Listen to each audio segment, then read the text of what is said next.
All right, welcome everyone. Good evening, good evening, good evening. We're going to be getting started in just about 5 minutes. Woo! We're going to get started in just about 5 minutes.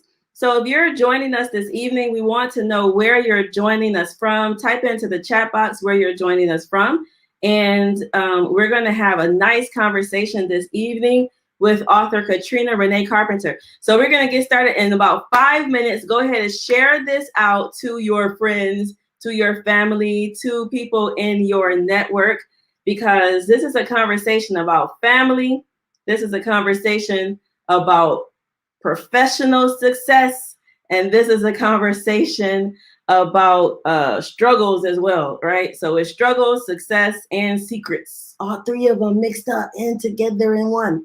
So we have the author Katrina Renea Carpenter with us this evening, and we're going to be getting started in just about 4 minutes now. Just about 4 minutes. We're going to be getting started. All right. So share this out. Now, what I want you all to know is that this Power Author series that we've been doing, this is our fourth one, I believe, or third or fourth one.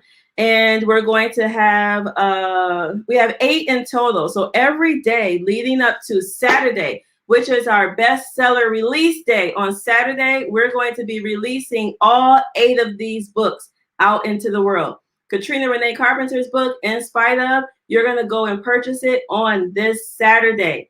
And we're going to have an amazing bestseller day on this Saturday during our Power Author graduation, where the authors will be talking about their books, and they'll also be sharing more information off of things that they're doing in their life. So you'll hear about their businesses, you'll hear about all of that. All right, so we're going to get started in about 2 minutes or so. 2 minutes or so, we're going to be getting started. So I love for you all to share this out, and then we're going to get started in just about 2 minutes or so. All right, we'll be right back, you all.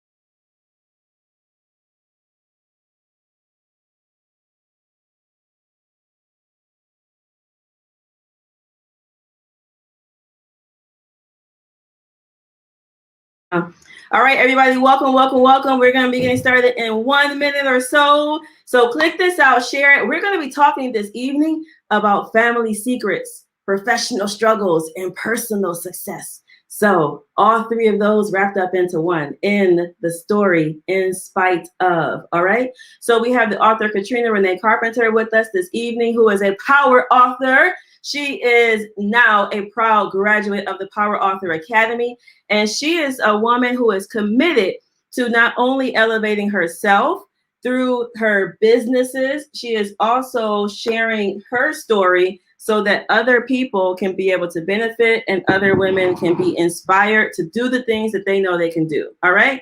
So we're going to get started in just about 30 seconds or so. I want you all to comment, just so I know the comments is working. The comment section is working. Can you let us know where you're joining us from? Let us know where you're joining us from, and we're going to be getting started in just about 30 seconds or so now. All right. All right.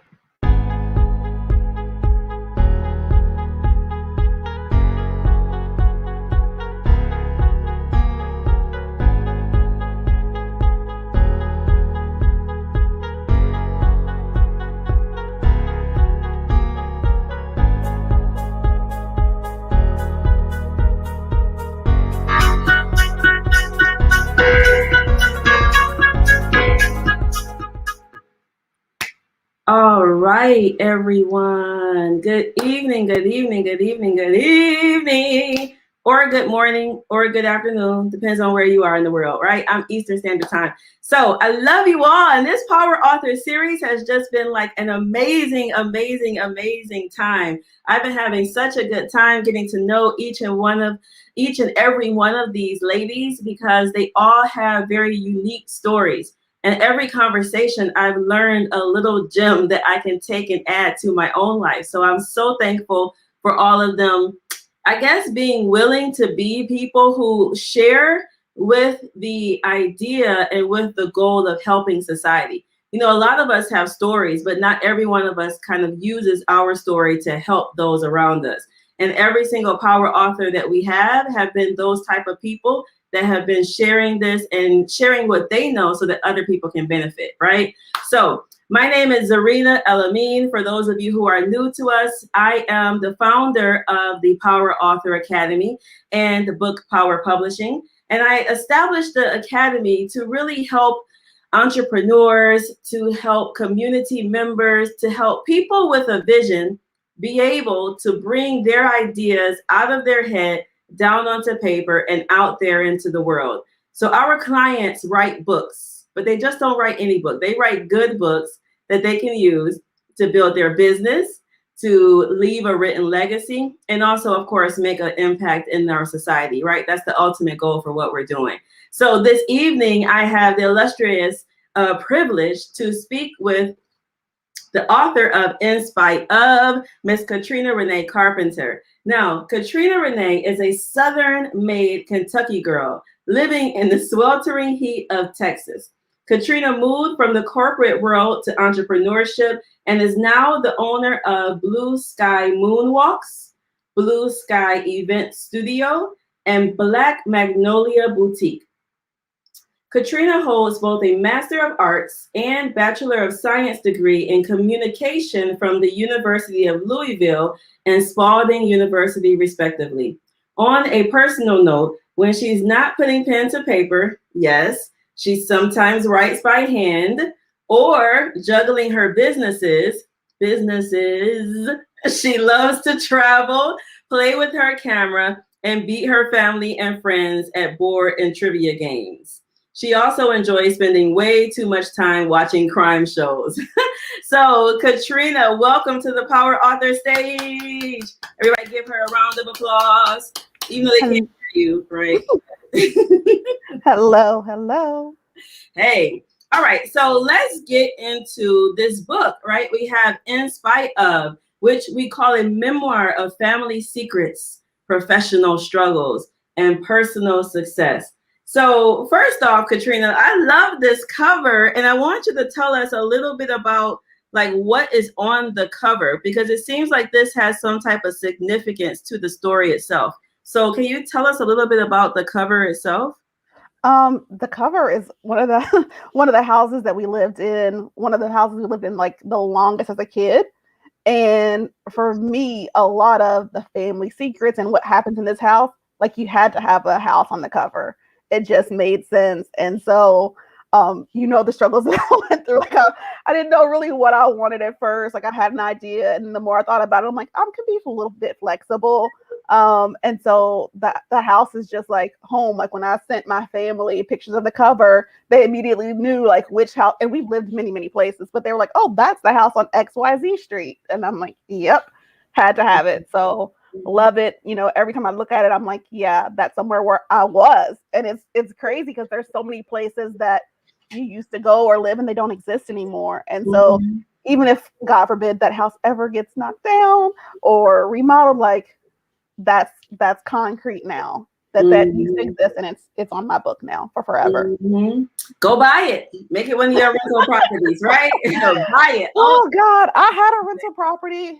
Oh, that is for the birds or somebody that can afford to hire somebody else to manage it. Because it's a lot, but definitely an experience that I had, and maybe that'll be in book 2. In book 2. So you definitely have had quite a few different experiences. And I think that's one of the unique things about this book, because it seems to weave a lot of your memories and a lot of the stories that happen in your life, both with you your family members, other people. It kind of weaves them all together and pulls on things that you found, I guess, memorable. So I'm wondering for you, like, what was that process like when you were digging deep in your mind and trying to decide what was going to go into the book and what was not going to go into the book? How did you decide to write this the way that you did? I think for me, the goal was to tell my perspective, what I remembered. So a lot of it was like, hey, do you remember XYZ? Or I think this happened. Is that true? Or where did that happen at? So me calling my mom, calling my sister, sending messages to people. So it's crazy because at first you're like, I want to write this book about the family, but you want to tell it from your perspective. And then everybody else has like, well, did you include this? I wasn't alive, so no, I didn't. You can't forget this story. Or, people would call me and say, oh, I remember something that I thought you should include, but I forgot it before I remembered to. And I'm like, okay, well, you say that for your book or the next one. Mm-hmm. So I really try to focus on how I felt about growing up, how I remembered things. Like there are certain things that stories I tell, like I talk about the time that we just happened to find a bunch of money, like flying in the air outside of our car. And I legit don't remember anybody else being in the car but me and my mom. And she was like, no, everybody was there. Wow. We were all grabbing this money. I'm like, they were? I don't remember that at all. I just remember me being there and hearing her say, grab the money. And we jumped out of the car and we're picking up dollar bills. So I tried to focus on how I remembered it, not necessarily. That doesn't mean it's 100% correct, right? It's my perspective. A lot of it is from like when I was 4, 5, 7, 9. So certain things, obviously, I don't have the privilege to know all the details. I can only share how I saw things and what I remembered about it. And so I made, at certain points, like I would call my mom and ask her, hey, is this how this happened? Or do you remember that? My mom, she is a senior citizen. I'm not gonna say her age because that's her business and not mine. I'm ready to lie about my age and you better own it. Yeah, I'm 29 plus 7, so so certain things she's like, I don't remember that, or she remembered it one way, and then I would call my sister Fallon, who has like the memory of an elephant. Like she could be a scribe for the ages, and she would be like, that's not how it happened. This is what happened. Or I want to know, like, trying to remember, like, what age was I at this place? And she was like, well, I was this many years and you're 4 years younger than me. And, or this kid was born at this house. And so a lot of it was really just calling other people to confirm or clarify what I remembered. And there were things that I wasn't going to include because I'm like, I want to say it all, but also like, oh, I don't want anybody's feelings to be hurt. Right. I don't want to embarrass anyone, even though this is the truth. And a lot of these things that have happened are so far in the past that it should really not matter. But you still don't want anybody to feel like put on blast or put out there and overly exposed. Because there's certain things that I didn't expose about myself. So I was very cautious. And when I told my family, like, oh yeah, I just remember this particular story, and I didn't put it in the books. I didn't want to hurt anyone's feelings. And they're like, that's the stuff you have to include. Like, that's what's going to make it good.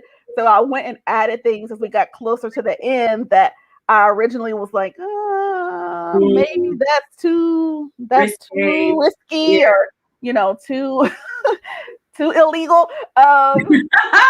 We don't want to incriminate anyone. It's like statute of limitations. Yes, that's what they were saying. My brother was like, the statute of limitations is done on all of this stuff, so you're good. And I'm like, if the police come, I'll be like, I was 9. You can't trust my memory, and that was over 20 years ago. So, good luck finding the evidence. Right. I would say like that is first of all, I want to give kudos to your family, because a lot of people try to sweep a lot of stuff under the rug, and they have the opposite experience that you had when you're writing your memoir and your story, right? Now, for those of you who are new to the broadcast, let me just explain real quick the type of book that Katrina did, because some of the other interviews that we've done so far have been a different type of book. We had a financial person talk about their experiences and their plan for helping people rebuild their finances after single, or after as single moms. We had another person talk about marriage and things like that, right? So Katrina's book is a deeply personal, it's her story. It's a memoir, right? It's her story. And when you are telling your story, as she said, you know, she's writing it from her perspective, but she's an actor with many people around her. So anytime you write your own story, you're going to have a lot of different other characters. And not all the time are those characters happy that you're writing a book that may include or may kind of shine a not so positive light on their own self, right? So I just want to say, first of all, kudos to your family for being one of those that's like supportive of you, and then also like willing to open up and share and put those things out there. It was a little roller coastery though, because like part of the time, so my oldest sister called and she was like, you know, Mom said you should wait until she dies to publish this. Like the book is done now. And then then my oldest sister also was like, so what did you say about me? What all did you include? And I'm like, oh, well, and she's like, no, I don't even want to know. That was my truth. Whatever it was, you know, that's fine. That's what happened. And I don't want to know.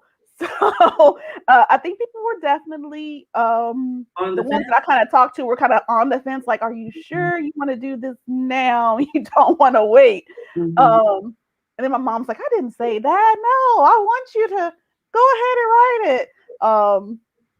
But yeah, so I think people definitely had like some mixed emotions. I think if I had given them the chance or talked more to more people about it, they may have been like, hey, don't say anything about me, or, you know, change my name, change some characteristics. And I'm like, I don't want to do that. Like, I want it to be authentic. So it was a little bit mixed bag. So the other thing I was thinking about in relationship to your book and your story is I have a terrible memory, right? Like I don't remember half the stuff. My friends from middle school, even from college, they're like, Z, you don't remember this? I'm like, no, I don't remember that at all. So I love the fact that you have like this historical record, you know, of your life. You have moment by moment what happened. And I'm wondering for you, was it a very introspective time? Like, I think that this is like a major gift that you kind of gave to yourself, to be able to look at your entire life all the way leading up to where you are right now and dissect all of that and really see what made you Katrina, like how you came to be who you are and where you are right now. So I'm wondering for you, like during the writing process, was it really like that, or did some other stuff kind of come up in your process? That's how that introspectiveness is how the title came out, for sure. But yeah, there were parts, like I even said, as I'm crying writing this, or I'm like realizing XYZ writing this, especially like talking about my relationship or lack thereof with my dad. So there were definitely parts where I'm like, oh wow, like I pretty much sat back and like observed everybody else and made decisions and moves based on like because I'm the youngest of 7. So I was able to really observe and kind of do my own thing based on being the baby. But especially like my title, originally I had a totally different title planned, and that one was taken. That happens. Because I wanted to do No Crystal Stair based on the poem by Langston Hughes, which I start the book with that poem because it's so powerful. It talks about hardship and, you know, the difficulties of life and still pushing forward and still not giving up. And that's how I decided my title, and thinking about like my relationships with my dad, and the fact that like I think he's very proud of his kids, despite the fact that he played a very limited role in who we are.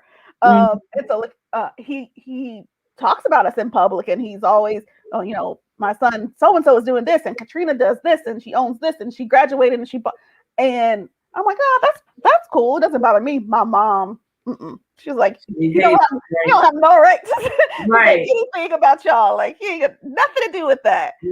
I'm like, like in spite of his not being there, if he's okay and that it makes him feel good, it doesn't take anything away from me that he talks about my accomplishments or that he's proud of me. is there some mixed emotions around the fact, like, boy, why are you talking? Like, why are you telling people now? Right. So yeah, so in spite of like, I came up with that because I was like, in spite of the lack of a relationship with him, in spite of the fact that we grew up under financial strain, in spite of the fact Severe that financial strain. Some of the severe stuff financial strain. eating those sandwiches. You said eating that sandwich, but I remember like we used to have some bread, with a little sprinkle of sugar on there. Butter and a little sugar, yes. Hot dog salad though. I don't know about the hot dog salad. That was, I don't even know if that was poorness versus creativeness of young kids. Like, we probably had a ton of food in the house, but that was just like me and my cousin Don, who was like 10 days apart from me. We were so super close as kids because my mom and his mom are like, they were BFFs, but they also were sisters. So like once a year they're having a fight. And we were just always together. So either I was with him and his mom, or he was at our house. My brother was supposed to be babysitting, and it's so crazy because back then you couldn't get him to wake up early. Like, we were pushing him like, hey, Jamal, wake up. You're supposed to make us breakfast. Like, you're in charge. And I'm getting up. Never got up. So we're like, we gotta feed ourselves. And so the only thing that a kid could prepare was hot dogs. And it's like, you're not gonna just eat hot dogs. Like, that doesn't sound fun. I don't even know if we had hot dog buns. For some reason, there must not have been buns if we thought, let's chop up these hot dogs. So we took hot dogs. You had to we made do because we were too little to really feed ourselves. So it's like hot dogs, mustard, and pickles. And yeah, that was hot dog salad. Sounds great. Sounds great. So, all right. So, okay, Katrina, what made you, well, first of all, for those of you who are just joining us, we're speaking to author Katrina Renea Carpenter, who is the author of In Spite of, a memoir of family secrets, professional struggles, and personal success, right? You can grab her book, not today, not tomorrow, not the next day, but on Saturday, you're going to buy her book on our bestseller release day, which is going to be Saturday. It's the graduation of the Power Author Academy. And you all are going to help Katrina get to #1 on bestseller day on Amazon. So we're going to buy her book on September 25th, which is Saturday. All right. So now let me say this. If you register for the graduation, our bestseller day on September 25th, if you pre-register, you're going to be included into a drawing. So you can win free prizes. We have prizes from the authors. We also have some prizes from my company, some publishing tips and personal consultations that we're going to be doing with folks. So you want to register early. How do you register? You go to powerauthoracademy.com/graduation, and there you'll be able to register for this Saturday's event, which is our bestseller day. You're going to all be invited to come back to that. And then you'll also be able to win some prizes. All right. You'll be able to win some prizes. All right. So those of you who are just joining us as well, go ahead and share this broadcast out on your Facebook page. Share it out wherever you are. We're also live on YouTube, so you can like and subscribe and all that stuff. I'm not one of those. The kids are probably telling me, click like, say subscribe, hit the bell for notification. You know how the kids know all the YouTube stuff. So do all of that stuff on YouTube as well, so that you can get our future videos and stay in touch. All right, so let's jump back into this memoir, right? So this is Katrina's personal life. This is her real stuff. This is her real life, Now, Katrina, why, my love, did you want to write this book? Like, why did you want to share these intimate moments of your life, these ups and downs, the things you just talked about with your dad, these daddy issues, all these things are things that a lot of people hold within like a vault. And you are someone that actually put them down into paper, actually memorialized, how you say the word, memorialized it, right? So why? Because I feel like it's kind of crazy to say it, but like, I don't feel like I'm special. Like, this is This is normal. A lot of people have been through or will go through the things that I went through. Mm-hmm. And for me, it's about choices. Like I could have decided, like, okay, I'm poor. The end. I'm gonna be poor. I'm gonna live in these circumstances. Like that's the most I can do because that's where I'm surrounded by. But for me, I was like, nah. Like I like having money. I like being comfortable. I don't like being stressed. So my mom always instilled like you got to go to school, you got to get education. So that's what I did. Like I always wanted my own money. So I got a job at 16, almost 17. Um, and I started making my own money because I didn't like not having the things that I wanted. And so for me, I was like, I want to show people that one, this is common, this is America, and you may think, especially if you follow the rule that we had of what happens in this house stays in this house, that like nobody else is doing or dealing with this stuff because if you never talk to anybody about it, Mm-hmm. you won't know. Mm-hmm. So part one was like, this is normal. I did this. I decided that I wanted more for myself, and it worked. Was it easy? Not necessarily, but that there is hope. Like you don't have to settle for what you're at or where you're at. There is a way out, and you have to be persistent. And it may take asking people outside your circle. It may not be your family may not be the ones that can help you because if you're all in the same boat, like they may not have the means or the knowledge to do it, but you have to put yourself out there, and it's possible to overcome. In spite of whatever you've gone through, you're able to do better and be better. Mhm. I love that because you talk about a lot of people feeling like they're trapped in poverty and feeling like they can't ever get out. And the things that you describe in the book, could have broken some people. They definitely could have broken some people. And you had a pivotal moment or had a moment in your life where you were like, no, I'm going to make something of myself. I'm going to do this.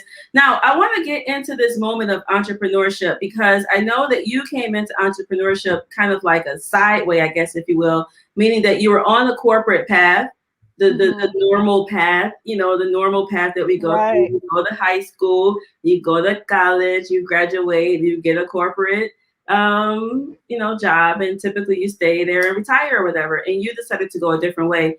Life sent you in a different way, if you will. So I want to kind of hear a little bit about that story of how you moved from corporate world into this entrepreneurship because you have like a million and one things that you're doing with businesses and it's interesting. So tell us, how did this come about? I worked for the same health insurance company. I'm not gonna say their name on Facebook Live because I don't want no smoke. But I worked for the same company for almost 12 years. In the book, I said like 11 months. No, I'm sorry, 11 years, 11 months, and some change. Mm-hmm. And it was the most stable thing. And like I think I started when I was like 21, 22. And you're surrounded by like these older people who are like, I've been here 27 years. I've been here 35 years and in 10 departments. And I'm now the manager of this. And I'm like, oh, wow. Like this is a place where you can stay for forever. And, we got these great benefits. And for me, like I was working from home for most of my career. So for almost 12 years off and on, I'm working remote. Like I got the cush life. Like my friends would be like, I just want a job where I can work from home. And I'm like, yeah, yeah, it's pretty great. I got married and relocated and they're like, you can keep your job. And I'm like, this is the best. Like I don't have to worry about finding a new job and a new home. Like this is wonderful. So I was there for almost 12 years. Finally, like I knew what I wanted to do probably the first year I was there. Like I wanted to be in a certain position. I wanted to be a process analyst. I wanted to be in charge of like how we do the work because I'm very analytical and I'm like, we do some stuff that we should do it a totally different way. And I finally, within like the last 2 years, made it to that position. And then we had this random meeting invite. And when you're working remote, like meetings are online or like a daily thing. So at first, like nobody thought anything of it, but then we saw CC special guest Carolyn, which is my mother's name, from HR, and I'm like, Carolyn from HR, like that's that's different. Why we got somebody from HR? And one thing about this company is that things change all the time. Your bosses change, they get promoted, they switch teams. And so you never really know what to expect. So I'm like, did she get promoted? Is she quitting? Are we about to merge? Because a lot of times she'll switch teams or you'll merge with another team. So I'm like, this is weird. And that just one little additional invitee was like, IMs were flying. Like, what do you think this is? What's going on? And so we had all night to think like, what the hell is happening? It probably isn't good. And the next morning they told us that we had essentially 90 days to find a new position because our roles were being downsized and we were no longer guaranteed a place at the company. And we could apply for new positions within the company. We could actually reapply for our current team, but the requirements were stricter than what we were hired on for originally. Like, can you imagine how offensive that is? Like, I already got the job and I got to reapply. Yeah. A lot of people. Yeah, and so that's kind of what happened. Like, they gave us 90 days, and they also told us, like, listen, if you don't find another job, that's okay. We're going to give you this great severance package, and you can use, this 401k that you've been putting into for the last 12 years and roll it over to another company, or, the government will let you use that money to start your own business. And so at first I'm like, okay, y'all, I'll find another position. That's really hard to do when you're remote. Although the company is very open to remote workers, a lot of the managers are still very archaic and they want to be able to see you. They want you, even if you're remote, to like come into the office occasionally. And so unfortunately, I wasn't able to find another remote role. And so I just started feeling like, do I even really want to? Like, y'all don't want me? Like, right. Whatever. Like, how dare you not want me after 12 years? And so I started thinking about, well, what would it look like to start my own thing? I have other ideas. Like, I've always wanted to own my own business. Have I known how to make that happen? No. Have I dabbled a little bit? Yes. Did I set it down? Yeah. And so, like, maybe this is the time to actually jump into it, because now I have the finances from 12 years of working for this company that I probably could have retired from to actually start my own business. So I ended up I applied for other positions. I wasn't offered any interviews. Very offensive. Like, how dare you not at least interview me? Like, I've got all these accommodations and, metrics showing like I'm good at what I do. Why you don't want me? Yeah. So I didn't force it though. Like, I only applied for stuff that I thought I could actually be happy with. And I didn't force. People were like, apply for this, you'll figure it out, apply for that. And I'm like, I don't want to just another position. I want something that I'll actually enjoy and be passionate about. Like I was this final role that I had been waiting 9-10 years to get to. And once the time ran out, I was like, okay, so now I'm gonna start my own business. So started doing research and actually ended up purchasing an existing business from a couple of guys who were like, we don't want to do this anymore. And so I thought this would be a great idea. Like, I'll buy this and I'll expand it into something amazing. Wow.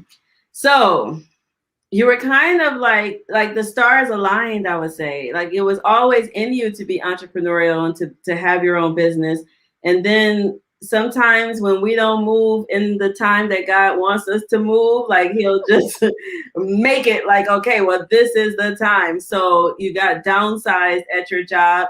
They didn't want to find another position for you. And then now, you have this business. So first of all, how do you buy a business? Because I've never purchased a business before, right? I've always started my stuff off from the ground up and then built it up. But I'm now at the place now where I'm thinking about, like, maybe I want to buy a business or sell my business at one point. So can you talk to us like about how did you buy a business? So what happened was I had an idea for one type of business. And so I started Googling, and of course, Google is nosy. And so I started seeing ads for different things. And so I wanted something that was family friendly. Like, I have a stepdaughter, so I'm like, I want something like she can come and be a part of my business eventually. And I came across a couple of different websites. One of them is like biz, buy, sell. So you can purchase or sell your business online. I forget the other one, but there's some for like restaurants. We sell restaurants. So there's a few different websites online where you just basically brokers post businesses that want to sell. And I found a couple that I was interested in. Few of them I was like, it's not the perfect setup. Either was too far. Like I'm in Houston and everything's far. So I'm like, oh, this business looks nice. It's an hour away. No, thank you. Mm-hmm. This business that I actually purchased is a mobile business. So it's like home based. And so essentially I could just bring all of it to wherever I wanted it.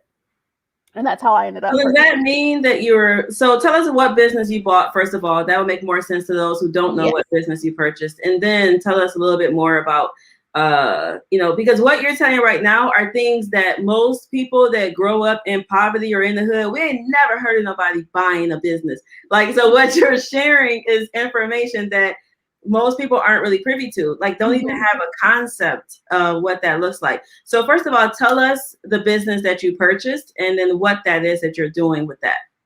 I purchased a party rental business called Blue Sky Moonwalks. Facebook, Google, and Instagram. I don't use Instagram that much because I'm old and I use Facebook according to my kid. Facebook is for old people. And so it's backyard like party stuff, like backyard moonwalks and water slides and I added like yard games and just more newer moonwalks. And so what I did was contacted the broker. So you go to the website and you see listings, Subway for sale, cookie shop for sale, and they'll tell you different things about the business, like we do this much in sales, we have this many employees, we pay this much in taxes, blah blah blah. And then you can request like the financial records, which I did. And I was like, I don't know what this means. So I sent that to my accountant and he was like, yes, this all checks out. And then we did some more. I know. Let me just pause you 1 second. So did you notice, you all, she said that this was new to her, right? And this was a whole new process to her as well. This was the first time that she was purchasing her own business. So what did she do? She had someone that knew a little bit more than what she did in certain aspects, right? So she had an accountant. She had someone that could go over the numbers with her and for her and really be able to help check everything out. And I think this is critical because so many people try to go into entrepreneurship all on their own and try to do everything on their own and figure out everything on their own. But you were smart and had someone to help you, at least in some of the aspects or so. Yeah. Okay. So you had it, sent it over to your accountant. Your accountant is like, okay, Katrina, this checks out. And then what? And then I signed up for LegalZoom and I was like, this is what no. Okay. So then we did some research on like what they were selling us and decided, is it really worth what they're asking for it? So part of what you get when you buy existing businesses, it's reputation. So you go to Google, they've got a great reputation of like, I think it was 4.7 stars, something like that. Decent reviews. They were all a little bit older, not a lot of recent stuff. And they were also offering like their list of previous clients. So based on their calculations, like that client list, their equipment, their reputation, the business was worth XYZ. And then I looked at it and went on Google again and was like, how do you evaluate a business? How do you depreciate, assets? And so I said, I don't think it's worth what they're asking for. I'm going to say, I'll pay you this much. And so I sent an email to the broker and said, hey, you guys are asking this. I want to pay you this much. And so they kind of did their back and forth, the broker and the clients that he was representing. And ironically, so on one of those emails, I never told them this, but on one of those emails, like I actually saw the correspondence between the broker and the seller. And that BCC and stuff. You better watch out. Yeah, he was an older gentleman, and so he was not very fond of technology. Like I kept requesting electronically, like send me information, and he never responded. And I'm like, why is this guy not hungry to like get my money? And so I called him. He was like, I'm old school. I don't do that. I need to shake your hand, sir. No, you send me an email like all the 20 other brokers did for the other businesses I liked. and I look at it, and if I like that, then we can do some.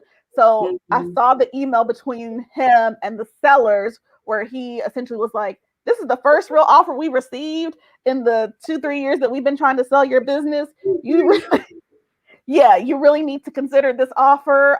And so they came back and were like, oh, what about this amount? And I was like, okay. Based on like they'd already paid the insurance for the year and da da da da. Like And that. so we kind of negotiated back and forth and settled on a price.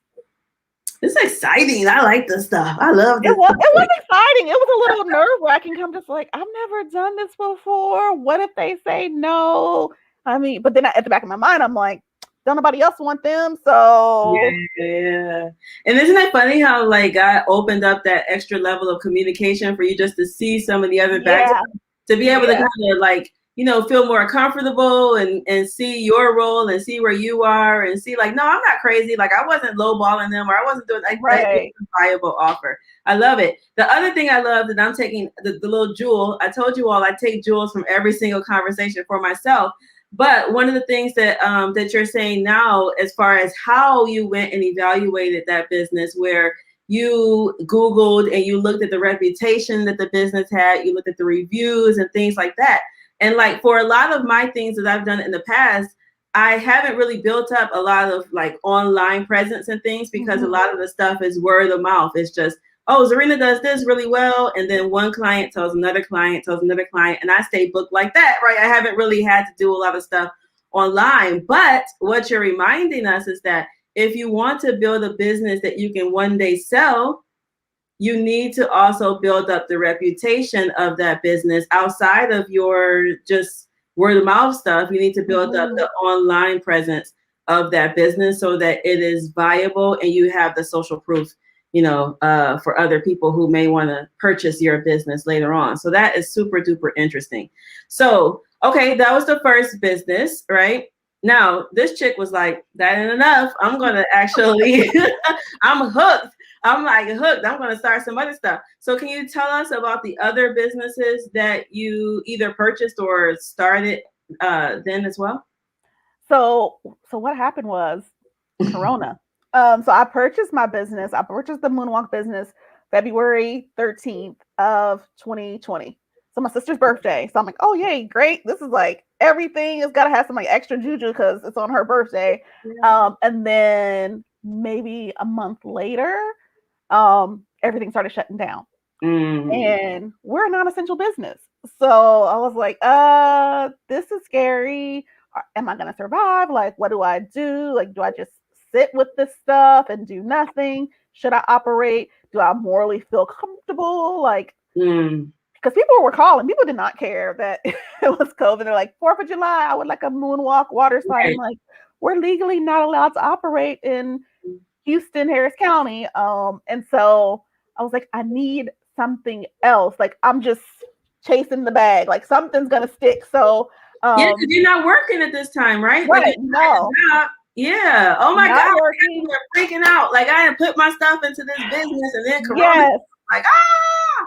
Yes. Like, thank God, like, I did have a great severance package that paid me like more than my salary for about 6 months. Because when you're on severance, you don't have insurance, you don't have 401k coming out. So the money was a little bit better than I was making when I was working. So that sustained me. So I was let go in June, and that sustained me through November, December of that year. And so I'm like, okay, we got to do something, because like all the monies, all that 401k money I took. So that's how I purchased my business. I used my 401k, which you're legally allowed to do, to either purchase your own business or to start a business. And it's basically a self-directed 401k that you're investing. You're choosing to bet on yourself, which is very scary, but that's something the government allows, tax-free, penalty-free, as long as you register the way that they want you to. So I did that. And then I was like, okay, well, we need a little something else here, because it's also seasonal. Although Houston is hot most of the year, by November, December, it was really slowing down. Like, people may rent tables and chairs for the office party.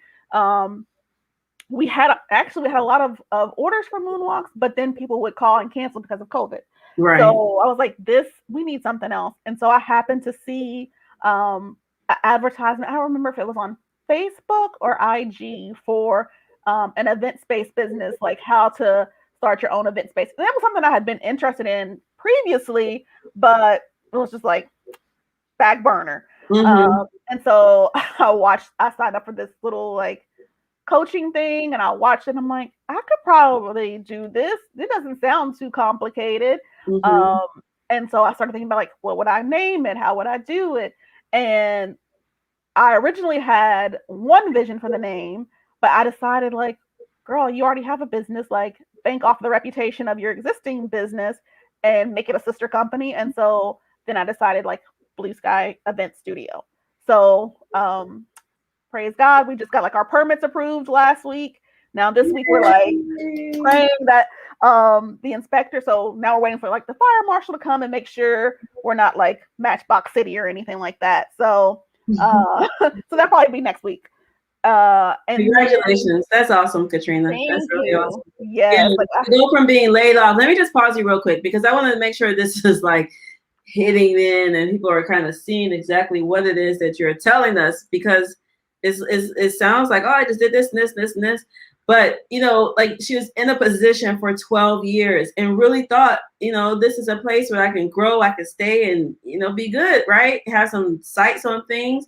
And then literally just to come to a staff meeting one day and have the rug just pulled out from under you.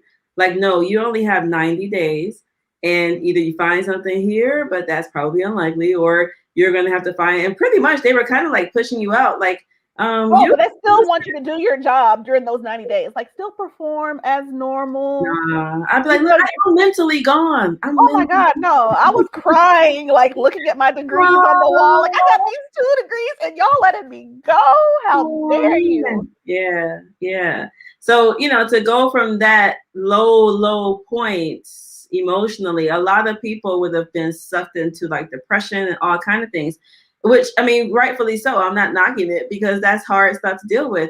But then you had these kind of, I believe the angels assisted you. Like things came in and assisted you to be able to have this opening where you had a new direction and you purchased your first business, and then COVID hit. So imagine, like, this is a lot, you know, like you purchase a business and then bam, the next month, COVID hits and your business is like all pretty much shut down. Not because you jacked up, but just because the world like shut down. And then you had to find something else to be able to start in order to come in. Now, one thing I wonder about is you went from, you know, you have a sister business with the event stuff, but I think I would have been a little bit afraid to like start an event space in the COVID time because people were not having events. So that's not true though. Like people are having events. People are peopling. Like no, but were they then as well? They were then as well. People that were, so there are other people in the group that I'm in.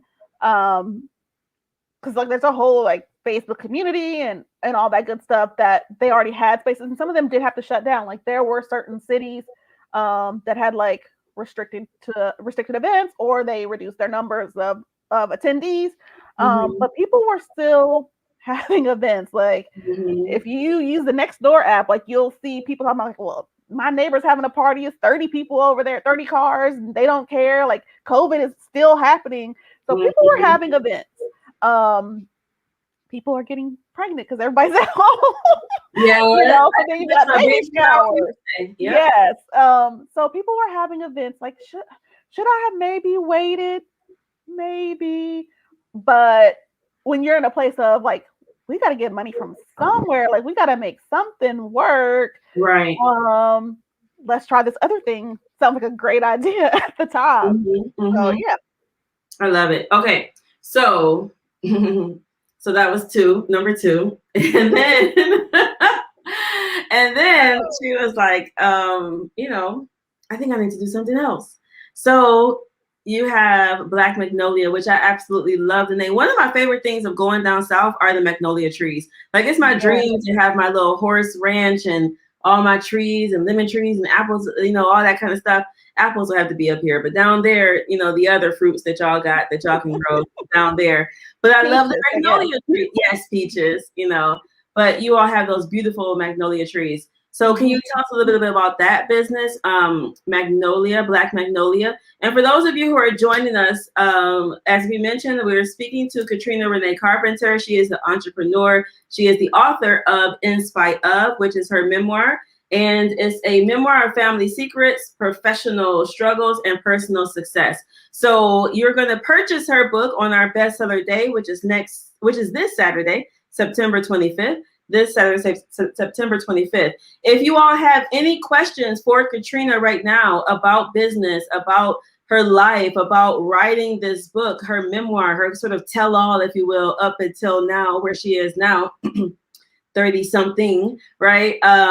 Feel free to drop those questions into the chat box. We're going to be wrapping up in just a bit. So I want to make sure if you want to have the opportunity to speak to Katrina, go ahead and drop your comments and your questions into the chat box. So Black Magnolia, Katrina, this third business, can you tell us a little bit about it? Black Magnolia, I wanted to have like a fashion company from, I think I had that idea in high school. So I was like, man, Christians be having everything with like the t-shirts with like faith or crosses and all. Like, we need some stuff for the Muslims.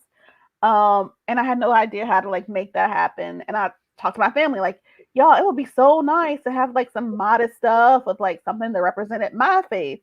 And so I didn't know where to go with it. Like, I think I even posted a little bit on Facebook, but like by the time I was in college, like, hey, any designers, anybody that like seamstress, like, I need help with this idea. Crickets. And so now, what is this? Something years later, there's a beautiful, wonderful sister on Facebook who has her own boutique, Glitter and Goon. Check her out as well. And so she talked about like how she got started with drop shipping and doing t-shirts. And I was like, you know what? I'm gonna watch the video on like how I can maybe start my own t-shirt business. And right before I did that, like, I had a dream, and I have like random dreams about stuff. And so in the dream, I was holding like a piece of stationery, and the words Black Magnolia was written. And I was like, that sounds like it's important. I'm gonna write that down. So I woke up, and it's 2021. So I'm like, in my phone, Black Magnolia. I don't know what this is for, but it sounds important. And piece of paper. Went back to sleep. So when we started working on the t-shirt business and working with her, you know, she's like, you have to think of a name. And I was like, I don't know. And then that just popped in my head. I was like, oh yeah, Black Magnolia. Like, that would be really dope. And of course, you know, you go to Google to see if anybody else has it. And I was like, Black Magnolia is like, it's strong. Like, it's too strong to just be for t-shirts.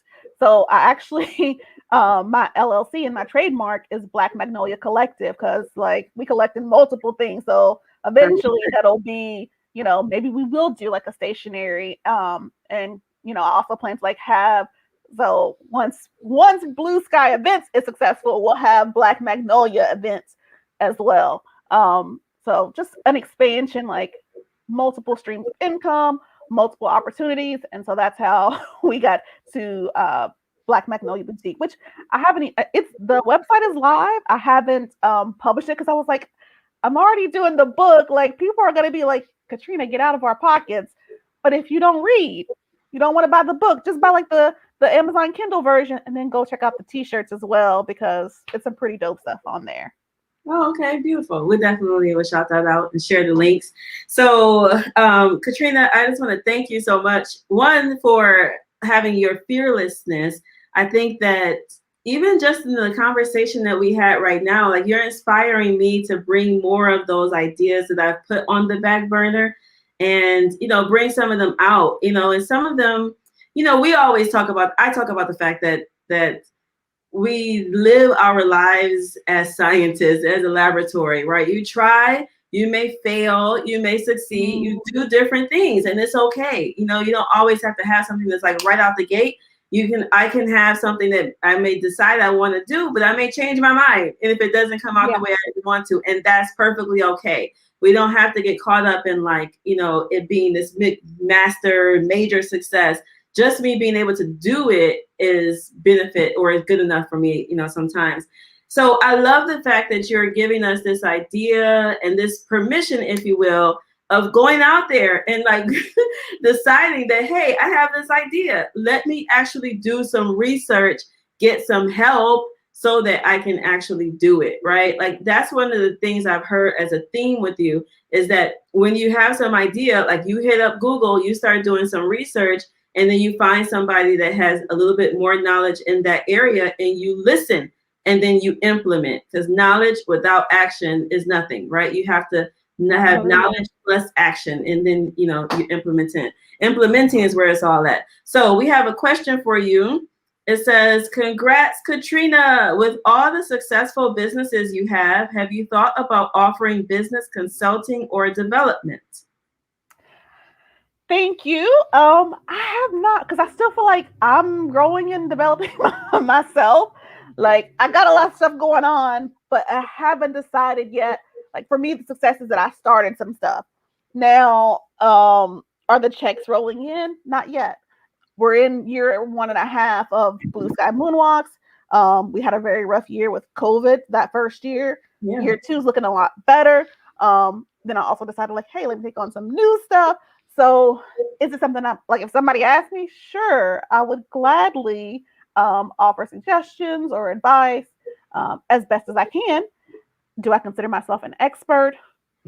By no means do I consider myself an expert. I almost feel like, what's that, imposter syndrome? Like I'm not quite there yet, but have I taken some risk, and have I maybe looked into some things that I was interested in and just tried it? Yes. Would I encourage other people to do it the way that I did? Maybe not. Like in my mind, I probably would have stayed at my company and then like did the side businesses. And once that was rolling good, then I'll be like, thank you, bye-bye. Right. But I was kind of forced into doing it a little bit sooner than I anticipated. Yeah. So that imposter syndrome is real for a lot of things. But with that, you only need to be 1 to 2 steps ahead of where they are at that moment. So if you can help move someone 1 to 2 steps along the notch, along the journey of where they're trying to get to, then you're useful to them, right? And as long as you're useful, I'm speaking to everybody, right? As long as you're useful, then get rid of that idea of I'm an imposter, I don't know enough or whatever. You can just help move somebody 1 step, 2 steps, and that is beneficial for them. All right, so Amina, Miss Adcock, says, woo, Katrina, I love your persistence in getting your businesses up and going. Awesome. Thank you. They can't wait to read your book, all of those things.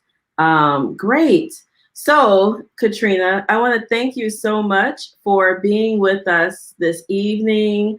I want to invite everyone to learn more about Katrina on Saturday at our bestseller day, because there were some other questions I wanted to ask you. Like I was going to ask you, I'm not going to ask you now, but I was going to ask you like how you converted to Islam as a teenager. That's a powerful thing in and of itself, to convert a whole religion, whole way of life as a teenager, right? So we're not going to get into that, but maybe we'll get into it on Saturday. But I think that just kind of speaks to the type of person that you are, like that you're willing to tap into your spirit. You're willing to tap into who you are and the truth, that you hear, and then you take action. And I love that about you. I love the fact that you take action. So we're going to purchase Katrina's book in spite of a memoir of family secrets, professional struggles, and personal success by Miss Katrina Renea Carpenter. So that is her on the cover with one of the many residences that she had as a child growing up. And in spite of all the difficulties, all the struggles, all the heartaches and heart pain that she had to go through, now she has come out and she's still ascending. She's still growing. She's still trying new things. And it's a beautiful journey that continues on, right? So we're going to hear more from Katrina on this Saturday. If you want to register, maybe Katrina will drop something into our drawing or whatever. I don't know. You might be able to win something from Katrina as well. You can go to powerauthoracademy.com/graduation, enter in your name, to RSVP, register, and you'll be able to win some prizes from us. So last announcement is that this series is going to continue tomorrow, the next day. Tomorrow's Tuesday, right? Tuesday, Wednesday, Thursday, Friday. I will be having a new author every night. And then on Saturday, that'll be our bestseller day. We want all of you all buy the book Saturday. Don't buy it any other day. We want you to buy it on Saturday. Don't buy it earlier than Saturday, I should say. Unless you want to buy it twice. Unless you want to buy it twice. Okay, yes, that's smart. Thank you. So unless you want to buy it twice, buy it on Saturday so that we can help get up in the rankings on Amazon, which helps all of our indie authors be able to reach other people on Amazon, going forward with their books. So thank you all for joining us this evening. Katrina, any final words? I think I'm good. I appreciate all of you guys for tuning in, and I appreciate the questions. And thank you, Zarina, for getting me to do this. Yay! All right. Have a good evening, everyone. Peace. Night, y'all.